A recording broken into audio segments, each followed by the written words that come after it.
I'm Amy Haugland. And I'm Alex Haugland. And this is not a usual episode of Everyday to Exotic.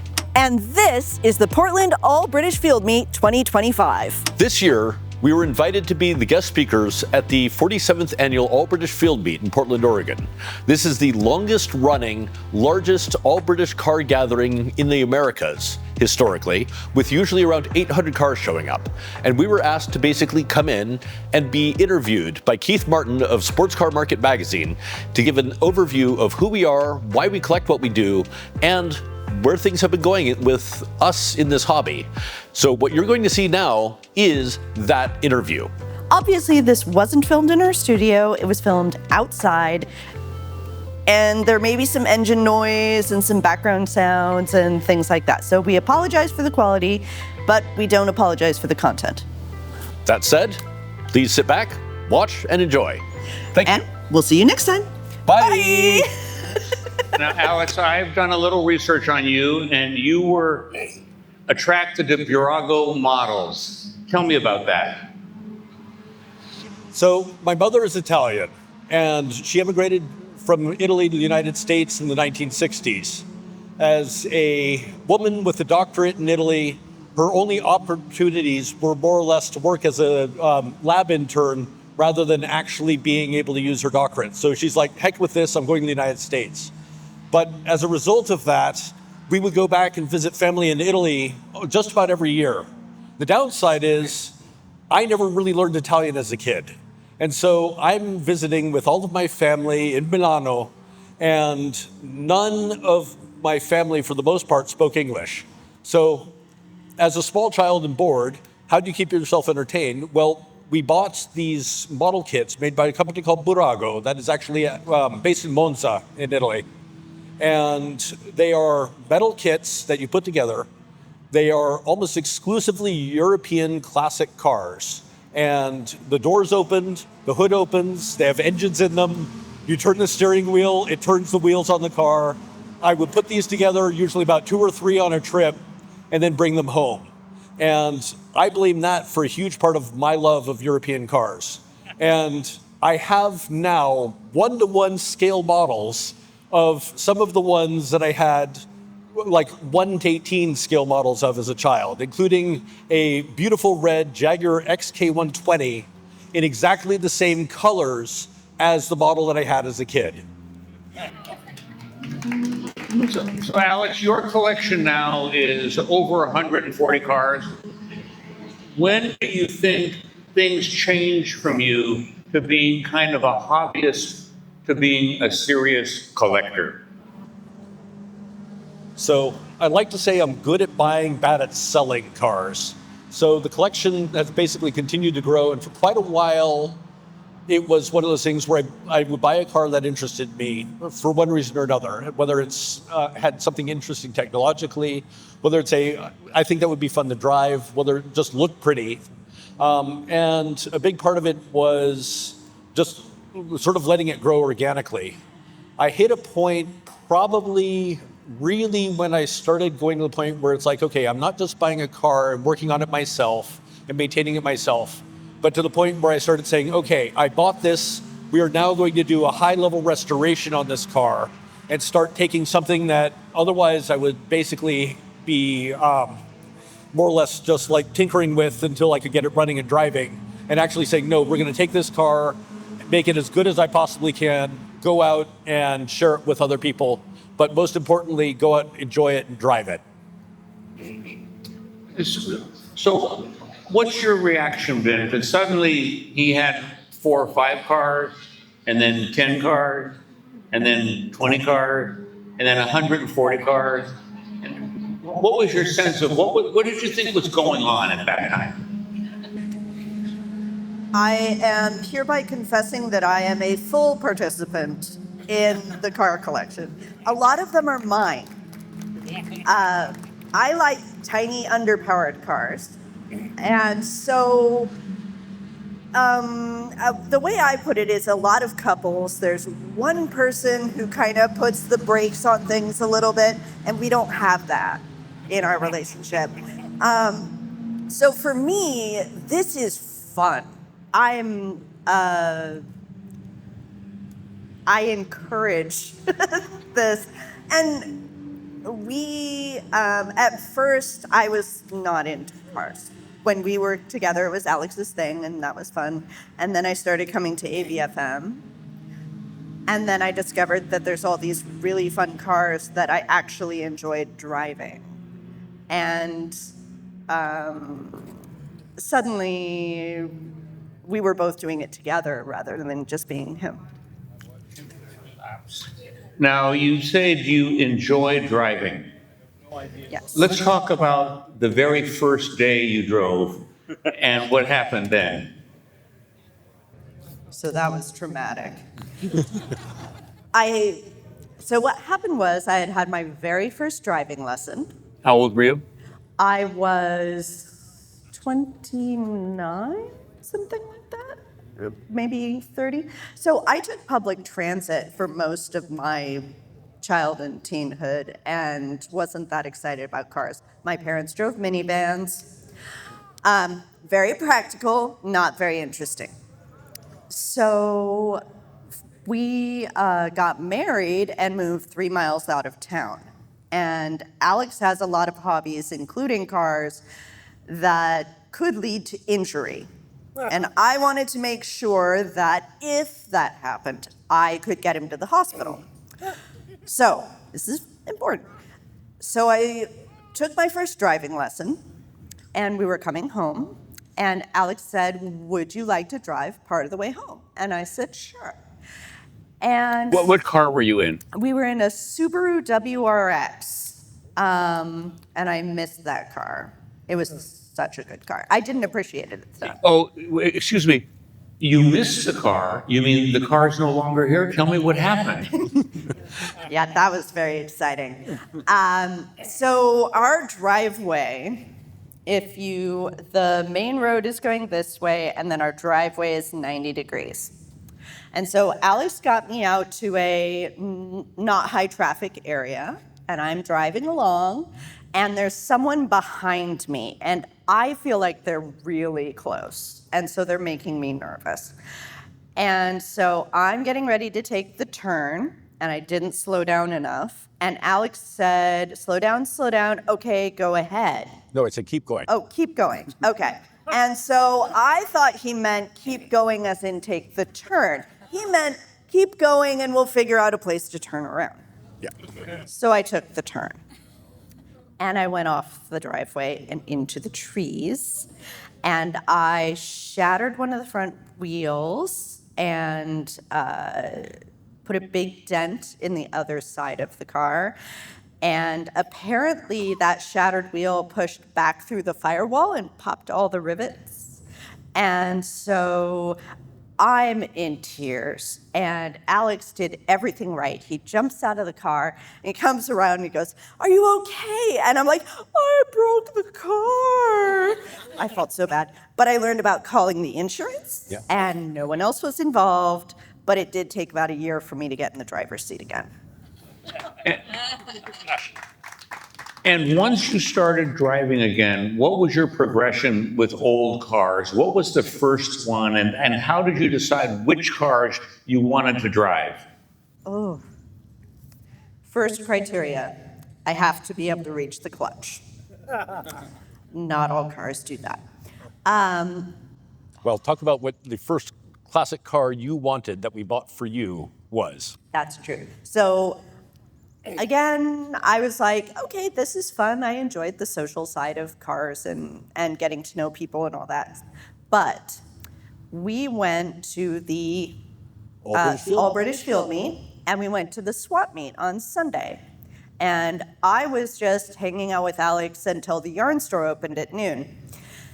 But while we were there, I spotted a 1970 split bumper flame red MGB GT. And that was it. I fell in love. I still can't drive it. You have to be about 2 inches taller than I am. But Alex is going to put extenders on the pedals. Other than that, it's what looks fun. Mini Coopers are one of my favorites. Early ones. Early ones. Yeah. My first car that was mine was a 2012 Cooper Works Mini Cooper, and I learned to drive stick on that car, which is a great car for driving stick. But deciding what cars I want to drive, little. Most of the time, I love things like Fiat 500s. I have an Auto Bianchi Bianchina that I adore. Spray? I have a Bug Eye Spray. So it really depends on what I'm doing. Like, if I'm going grocery shopping, I'm not taking the spray. Now, I appreciate that you tell me that you like little cars, but I've been watching you drive a Ferrari 250 GTE recently, and what she pointed out was the ashtray in the center of the transmission tunnel, and she said, "Don't smoke. Smoking is bad." It's very true, though. The adventure of driving some of those larger cars is we have a YouTube channel. And part of what I love about doing that is I've built so much confidence with driving cars. Generally, Alex picks out what we're going to drive. And then sometimes I'm driving that car for the first time on camera. And some of those cars I've gone, oh yeah, I would totally, drive that often again.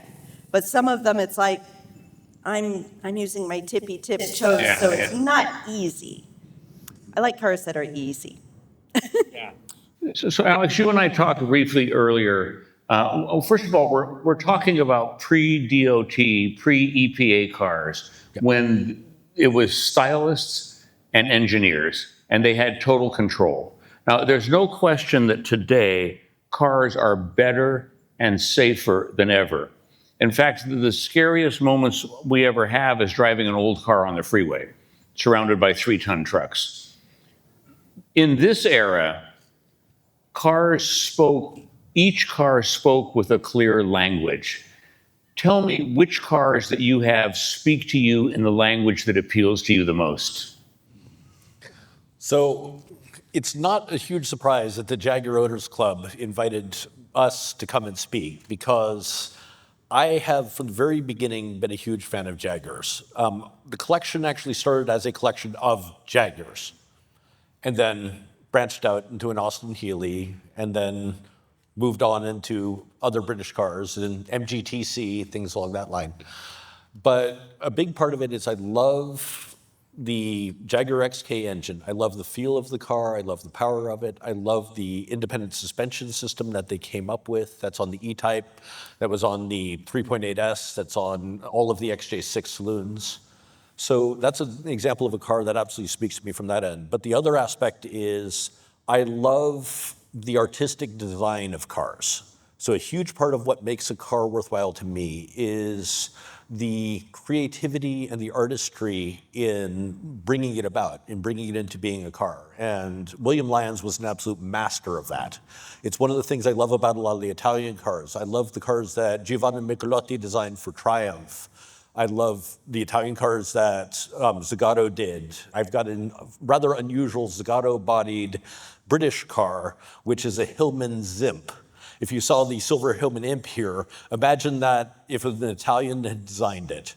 So not the sort of British stodgy styling, but very swoopy and everything. And unlike that one, heavily underpowered. So much more of an Amy car to drive than necessarily the typical one I'd have. So the design language of the cars is really important, and how it communicates to you as a driver is a huge part of that. And that's what I love about a lot of the British cars especially, is you can get behind the wheel of it and you're kind of one with the car. It's one of those things where each one has its own feel, its own character, its own way of driving. And you kind of learn how to communicate with it, and it communicates with you. And for no offense to anyone who owns a Honda or a Toyota, I do not get the same feel out of modern Hondas or Toyotas. They're great from getting you to point A to point B, but it is not a visceral, enjoyable experience. While a lot of classic cars, it really is. You are sharing the experience with the car in a lot of ways. And the way it handles the road, the way it drives, really requires more out of a driver than a lot of more modern cars. I'd love the idea of driving a slow car fast more than a fast car slow. And I have Porsches, I like Porsches, but at the same time, in some ways, a lot of them are too good of a car to enjoy without pushing the limits. And I can basically go out in a lot of the cars that I do enjoy and not have that and be able to go out, drive it at a sane speed on safe roads, enjoy the drive, and at the same time, not be pulled over everywhere that I go. So, Alex, when you bring a car into your collection, how long do you spend before you decide what you're going to do with it? Are you going to mechanically restore it? Are you going to do a full restoration? Are you going to make it a driver? What's your thought process as you approach a new car to you? So a big part of it is my favorite thing to do with cars is drive them. It doesn't matter if it's a fully restored, sort of a concourse level car, I will take it out on the road. I had the SS Jaguar here, the 1939. I've driven a little bit, but that is a car that had been restored with the idea of showing it by a previous owner. And in order for me to do anything with it, I didn't really need to look at how do I re-restore it, but what I needed to do was how do I make this run? How do I make it reliable? And so typically that's one of the first things I'll do with any car that I get. It's how do I get this to the point where I can reliably drive it? If a car has good patina, if it has character to it and things like that, I don't see much reason to necessarily get rid of that, but there can be a fine line between broken in and broken down. And if me driving that car is going to cause it to start to fall apart, that's when I need to restore it. Or if the car is already sort of past that point where there are issues that need to be dealt with, where significant things need to be gone through, then that's what I'll usually look at that. So I'll usually start with the idea of what is needed mechanically for the car. If the car has rust issues and things like that, then that's when it turns into a full paint and body, which usually means turning into a full restoration. So, but at the same time, there are cars where it's like, okay, if I can just sort of get it running, I'm fine leaving the patina, I'm leaving even dents in some of the things in it, as long as me using that car is not going to cause it to further deteriorate. Because as a collector, my goal is to preserve what I have. And the more original it is, the more you're preserving the car. But if you're using the car to the point where you're destroying it, it doesn't make sense to save the originality by not using the car or not actually enjoying it. So at that point, I wouldn't buy it, or I would look at it as something that either someone else would get or I would look at restoring. So, Alex, give us an example of a time when there was a car that you didn't buy and why that was. So quite recently, I was offered an MGA, which some people in Eugene might have seen. And if you've ever seen the movie Animal House, you may have seen. So it appeared in the movie. It is in Eugene. It has history. It's an interesting car from that perspective as someone who lives in Eugene. And if you don't know it, the movie Animal House was filmed in Eugene, Oregon, or in that area. And this car has been in the area basically since the movie. It is pretty far gone. And it's one of those things where I looked at it and I'm like, to really restore this, I'm going to have to kind of destroy whatever character it has, at which point, what am I actually buying? What am I actually doing? So that's fairly recently one that I've turned down. And so, Amy, when you go out and look at the collection, how do you decide each day what car you're going to drive? Most of the time, I'm taking a modern car. But generally, it's like, okay, what's clean? What's easy for Bobby, who works for us, to access? Because he generally gets stuff out of the garage for me. I get nervous about bumping cars against each other. I don't do it, but I feel a lot better having a professional actually get it out of the garage, because I would feel terrible if I did something that caused damage. But a lot of the time, again, it's what am I doing? Am I just going to go drive around? Do I have errands I'm going to run? But a lot of the time, it's what looks fun today. I've been driving convertibles a lot more recently. Yeah, it's about. Okay. When was the last time the two of you put your heads together to decide to buy a car? That's a good question. Half the time what ends up happening is a car will find me, or I'll find it, and it'll say, Amy, I'm thinking about this. And she'll say, do you have a place to park it? And I'll go, yes, I think so. And hence the issue of why she needs help getting things out of the garage. So, so there's been a few times that we've looked at a car where it is something that, particularly if it's something Amy is interested in. There's been a few cars where it's like, she's wanting a specific type of car or whatever. It's like, she really wanted Carmen Ghia at one point, and one came up for sale, and she looked at it and says, this is the car I want. And I looked at it and I said, this car needs some work. So we kind of talked about it and figured out that, okay, we can do this, but here's what we're going to have to do to make this car really what you want it to be.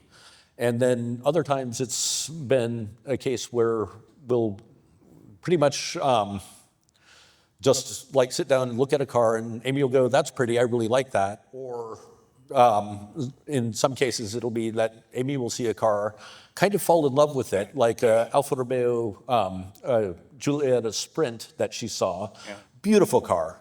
And we ended up with the Giulia Sprint, which is basically the same body, which this is my influence coming in, but it has a 1.6 liter engine, a 5-speed transmission. It was a more usable car for sort of what we would be doing with it. And that's one that Amy fell in love with, and then I helped find what I felt was the best version of that car that met what both of us wanted. And then there's things like Alex knows I have a list. And so he turned up a Peel Trident, which, if you know what that is, it was invented on the Isle of Man. It's the second smallest production car ever. It looks like something out of the Jetsons. You cannot register it as a car. It's a moped. In Oregon. In Oregon. But they won't register it as a moped either. No.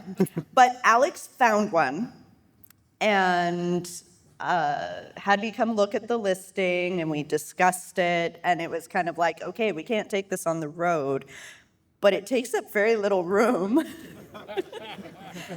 And so we did wind up getting it, but that, I think, is one of the most recent times we've really put our heads together to buy a car. So now, I recently on your YouTube channel, I've seen a Maserati 3500 GT being pushed out of the barn. Is that car drivable? No. Not yet. Okay. So next year, I want to ask you to tell me how the Maserati speaks versus the Ferrari 250 GTE. Because they're cars that speak from the same era and same time, but they're wildly different. Tell me the story behind the Maserati. So I am now a part owner in Vintage Underground Restorations. We had the booth over here with my blue Series 1 E-Type in it. And we received a call from a lady who lives in Eugene who basically says, do you buy classic cars? And we're like, not really, we're a restoration shop, but what do you have? And I think I can thank Sue for that question, who's over here. And she said, well, I have a 1960 Maserati 3500 GT that my husband had restored, I think in the late 80s, early 90s. And he took the engine out of it, and it's been sitting in the garage ever since. And so basically, this is a car that's been sitting there for 35 years, partially disassembled. Nothing has moved on it in that entire time. And so she messaged me and she messaged Joe, and we're like, we want to go look at that because it's a kind of car I tend to really like. I am a huge fan of GT cars, more than pure sports cars. I love going on long distance drives, and they're more comfortable to do that in. So Joe and I arrange with her to go look at the car. We go look at it, and the car looks actually pretty good. The chrome work is decent. There's a few little spots of rust, not much to deal with. The paint and body actually look great. It looks straight. There's no signs of impact damage. The engine's out of it and the radiator's out, so I can see the entire inside of the front end. Those cars have an aluminum body, so they're a hard one to necessarily restore well if they've been damaged. And on top of that, it's an aluminum body over a steel frame. And so the classic problem you tend to have with these cars is electrolytic corrosion, where you'll get water, especially salt water, between the aluminum and the steel, and it'll start eating away actually the aluminum. And this car had no real signs of corrosion. It has one very tiny spot of issue, but very, very small. And otherwise, the paint looked good. From what we could see, the interior looked okay. The engine was out of it, but it looked like it was all there. They had taken the head off, and they had disassembled the bottom end. We were missing the pistons and the connecting rods, but everything else is there. The crank's in it, all of it's there otherwise. And so we talked with her, and basically she's like, I really want my garage back, but I don't want to sell this to someone who's basically trying to get away with it from me. And so if you're interested, we just need to come up with something that's a fair price. And so we talked about it. We talked about, okay, here's what it's worth. That engine rebuild is probably $50,000 or more. That's what it costs to build those Maserati engines. It's a race motor. And it's a pretty significant thing to do, but with the car and everything, we came to a price that was fair. And rather than buy it to sell, I bought it to add to the collection. And the plan is to basically pull it out and do what we need to recommission this car, because it doesn't need paint. It doesn't need a massive amount of work from that end, other than the engine build. And then go through and kind of document what is involved in taking a car that's been parked for 35 or 40 years and putting it back on the road. Sorry. Well, I'm intrigued. I've owned 3500 GTs. I've owned 250 GTEs. They're wildly different cars that are trying to answer the same GT question. And I think your documenting this process will be very important, because you've got a great starting point. You've got a complete car. I mean, don't you wonder who took the pistons and connecting rods out and why they threw them away? It's, hey, let's just take these. What are we going to ever use these for? Or where they put them. So absolutely. I mean, the main problem is that after her husband passed away, she had no real interest in these cars or in this car. And so she didn't really know what had happened. The entire thing had sort of disappeared. So I don't know really, but absolutely, it's like, what happened to this? Why did this stall out where it did, when you had just gone through and finished painting and doing the interior on this car? And it would have made sense to say, okay, let's get the engine done, get it back in, and get it back together. And it just never happened. So that happens a lot with classic cars, though. It's something where you have a lot of people who's like, oh, I can do this, I'll do this myself. And they'll start a project, get it over their head, and either not go and ask for help or not try and figure out what to do, or basically just sort of fiddle with the project for 20 or 30 years. And by the time you're done with the part of it, you have to go back and start the first parts over, because they've sat for 30 years unused. And all the rubber you put in is deteriorated, all the fluids you put in are now bad. You're gonna have to rebuild the brakes again and things like that. And so that happens a frightening amount in this world. And so a big part of it for me is trying to make sure that the cars that I have in the collection, when I get them up and running, I keep them that way. I use them, I drive them. And when it doesn't happen, that's when you start having these types of things where you kind of end up having these cars sitting, and it's like, oh, it needed a repair, so I put it aside, and eventually I'll get to it, and then it never happens. So let me, as we bring this to a close, ask you a couple of questions about the future. For each one of you, your collection's expanding. You like to show your cars and share your cars with other people so they can appreciate the things that you've done to them. Where do you see your collection going in the next 10 to 15 years? And I'll ask each of you separately. Do you want to start, or should I? Sure. Go I'll ahead. start. I've been talking. So one of the things about us is we don't have kids. We don't have anyone to leave the collection to. And we really want the collection to stay together. That's something that you see a lot with private collections is when people pass away, either they just generally don't have people who are interested in keeping the collection. Either the kids aren't interested or people just can't afford to keep it up.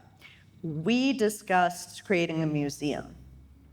And the issue with that right now is finding the right place.